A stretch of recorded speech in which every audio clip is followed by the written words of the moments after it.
Hi and welcome to another Flame Tree Friday video. The lovely Molly over at Flame Tree has just been really kind and sent me some nice books, a few of which are ARCs that I'd actually asked for, and she sent a few more for me to have a look at as well as a very special something which I will be showing you at the end, which I won in a competition. So I've literally just, the doorbell rang and I ran downstairs because I was really excited with two big packages. I've just unwrapped them and now I'm going to show them to you. Okay, so the first one that they have sent is this one. I hope I get everybody's names right. Okay, so this is John Everson, and this is Voodoo Heart. And the first thing that excites me already is the fact that it says it's set in New Orleans, and I love anything to do with New Orleans, and Tiana is my favourite Disney princess as well, so that already excites me. Voodoo Heart, okay, and it says, when Detective Lawrence Rybold wakes up alone in a bloody bed with his wife missing, he knows this is more than just a case of murder. His wife is the latest victim in a string of bizarre disappearances all across New Orleans. On one night each month, people are vanishing, leaving behind nothing but a pool of blood and their heart. Rybold, I don't know how to pronounce that, doesn't believe in voodoo, but he soon finds himself moving through the underbelly of a secret society of snakes, sacrifices, and obscene rituals. What's an obscene ritual? I like the sound of that. In search of the mysterious Black Queen and the curse of her voodoo heart. That sounds really awesome, okay? I haven't read anything by this person before, but that already sounds really exciting. Okay. Next is another one I haven't read before, okay? This is Russell James, The Portal. So it makes me think it could be a bit sci-fi, but I don't know. On the small island of Stone Harbour, the gate to hell awaits. Okay, maybe not them. A black speedboat arrives at the small island community of Stone Harbour. Its mysterious passenger, Joey Oates, plans to complete a satanic ritual. Sounds good. Left unfinished centuries ago. He is determined to find a lost talisman called the Portal, which will allow the demons of hell to enter our world. Definitely not sci-fi, definitely horror. Lashed by black magic and cut off from the mainland, the town descends into chaos. Only two people can stop Oates, but it'll be a race against time to unwrap the talisman's mysteries to save their town and the world from the living nightmares ready to crawl out of hell. Sounds like a Hunter Shea book, doesn't it? Things crawling out of hell. Sounds really exciting. Okay. Now this one I am actually really looking forward to, and at the moment the first one, Stoker's Wild, I think, is only 99p on Kindle. This is the sequel, Stoker's Wild West. It says Bram Stoker and Oscar Wilde are pitted against a nest of vampire gunslingers. That is literally all you need to know about that book, okay? In my last week's video, when I got a ton of Jonathan Janz books, Dust Devils is one I'm really looking forward to, and I have, as I mentioned, just read Magpie Coffin, but we're not allowed to mention that because it's not a Flame Tree. But anything to do with the Wild West, especially if it's vampires and Wild West, vampires, Wild West, splatterpunk, anything like that, perfect. So I will just read it. Oscar Wilde and Bram Stoker think they have put their monster hunting days behind them, but when their old ally Robert Roosevelt and his nephew Teddy find a new nest of vampires, they are once again pulled into the world of supernatural, this time the American West. That sounds really cool, so thank you for that. I'm also on the blog tour for this later on in the year. Here's another one, which I actually did get an ARC from Nat Galley for as well, although it sounds a bit scary, because anyone who knows me knows although I write horror, splatterpunk, extreme, anything like that, ghosts scare me. So, Fraser Lee is a really nice guy. He says, welcome to Greyfriars Reformatory for Girls, an imposing experimental facility in the middle of nowhere, the perfect place to dump antisocial teenagers for treatment. The place already seems like a nightmare to the inmates, But it gets much worse when the terrifying apparition of the mysterious Grey Girl begins haunting the corridors. Could the Grey Girl be responsible for the ghastly death of first one, then another of the girls? When Emily, one of the new arrivals, makes a shocking discovery in the basement, all of their lives are at stake. One by one, the Grey Girl is coming for them. I don't know. I will read it, but it already sounds very scary. The horror writer who's frightened by ghosts, I know. Okay, here's another one which I'm already signed up for the blog tour for, so I shall be looking forward to this, okay? Sins of the Father. Look at that. It's a great cover, isn't it? It looks really exciting. Okay. And this one says, Henry Gilman has spent years trying to separate himself from his father's legacy of murder and insanity. Now he has the chance. All he has to do is figure out who's been killing people in Innsmouth. He'll be the hero and win the heart of the woman he loves, Flora Marsh. Oh, it's got romance as well. How lovely. But he's soon caught in a web of danger, with the undead stalking the streets at night and a prophecy of destruction about to come true. To save Flora, he has to do the very thing he spent his life trying to avoid, follow in his father's footsteps into madness.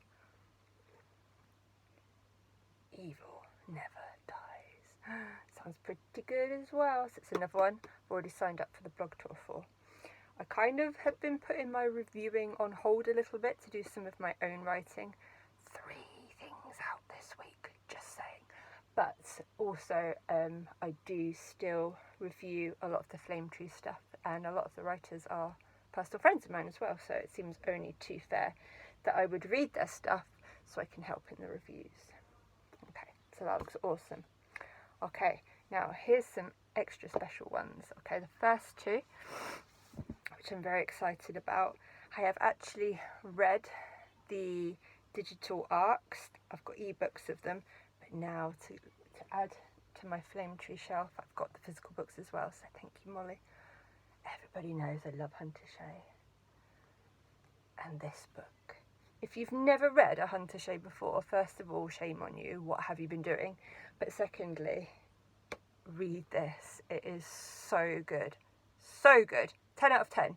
Definitely 5 stars. Right, okay, so Misfits. It says in Milbury, everyone knows the legend of the Melon Heads. And if you don't know the legend of the Melon Heads, why not? Go and listen to the last podcast on the left, because they explain it really well. Anyway, a race of feral flesh-eating creatures that shun human interaction and prey on those who dare to wander to the deep woods outside of town. During the height of the 90s, grunge era, 5 high school friends living on the fringe are driven to breaking point. When one of them is brutally raped, I can't even say it, brutally, it's that bad, it was horrible, by a drunk townie, they decide to take matters into their own hands. Maybe this night one band of misfits can help the other, or maybe some legends are meant to be feared for a reason. Now, not giving away my age, I grew up as a teenager in the 90s, and I really enjoyed this. I just can't sing its praises enough. Hunter's a good friend of mine anyway. I love Hunter Shea. He's an absolute legend. This book is brilliant, so I'm very glad to have a physical copy of this one to go with my Hunter collection. Okay, another one which is the fastest arc I have ever read. I do struggle on my Kindle sometimes. I'm not the world's biggest Kindle lover, but this particular book, I applied for it from NetGalley and read it within about 4 days. I loved every second of it, and I can't wait for everybody to read it. You know that I love Jonathan Janz. Everybody knows I love Jonathan Janz. And this book, if you've never read a Janz book, again, what is the matter with you? He's got so many amazing books you need to read, everything he's ever written. But this book is absolutely stunning. It is fantastic. I cannot say how much I love this book. In fact, I said in one of the reviews I did, it was the book of 2020, and I still stand by that. The book of 2020. Fearing that mankind is heading toward nuclear extinction, extinction, a group of geneticists, he's making me struggle here. Unleash a plot to save the world. They've discovered the mythological creatures such as werewolves, vampires, witches and satyrs were once real, and these monstrous genetic strands are still present in human DNA. I love that. I'm glad it's not real. Fingers crossed. Who knows what else 2020 is going to throw at us. These radical scientists unleash the bestial side of human beings, and within months most people are dead and the bloodthirsty creatures rule the earth, despite the fact that Des McLean has no special powers, a latent. He is determined to atone for the lives he couldn't save and to save the woman he loves. But how long can a man survive in a world full of monsters?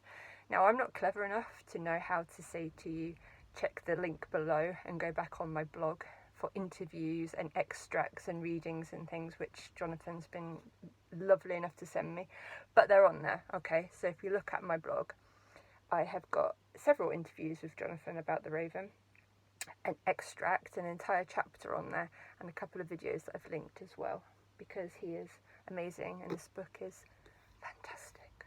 Okay, another exciting one, which again, if I knew how to do links and things, I would put down below, click on the link, but I don't.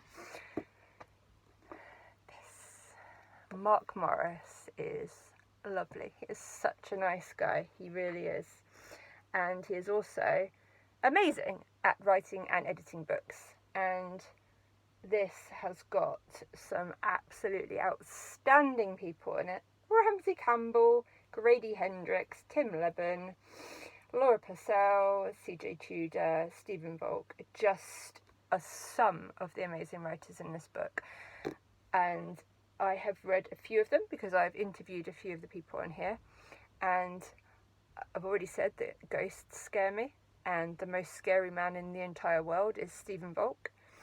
If you have never watched Ghost Watch, go and find it somewhere on YouTube and watch it, and you won't thank me later, or you will.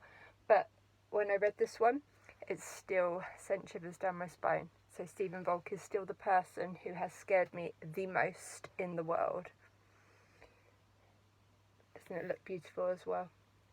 So I'm looking forward to reading the ones that I haven't read yet.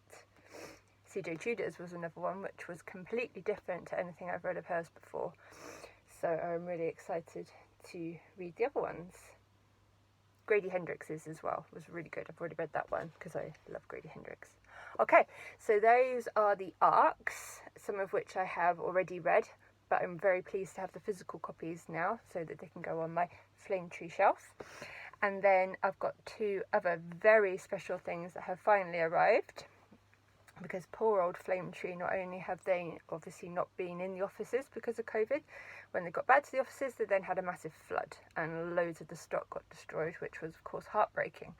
But back in May, Glenn, yes, I finally talked about Glenn Rolfe and Brian Melon did a video of questions and answers to mark the release of their two new books, Until Summer Comes Around and Tomb of Gods, and the person that asked the best questions won a prize, and I did win that prize, and it wasn't biased. They did actually choose, because I'd sent in about 25 questions, and my special prize was hardback copies of their books.